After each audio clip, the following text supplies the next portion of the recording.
The Predictive Forward Collision Warning system uses a sensor in the front of the vehicle to analyze the speed and distance to the vehicle directly ahead, as well as a vehicle traveling in front of that one. The Predictive Forward Collision Warning system operates at speeds above approximately 3 miles per hour. If a risk of a forward collision is detected, the system provides the first warning to the driver by flashing the vehicle ahead detection indicator with an audible warning.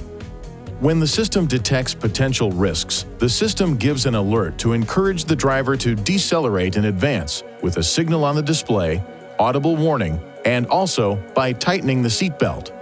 The Predictive Forward Emergency Warning System turns on or off whenever the forward emergency braking system setting is turned on or off. To turn the system on or off, push the setting button, touch the driver assistance key, and then touch the emergency assist key.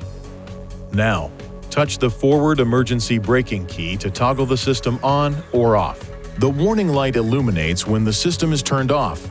The forward emergency braking system automatically turns back on when the engine is restarted.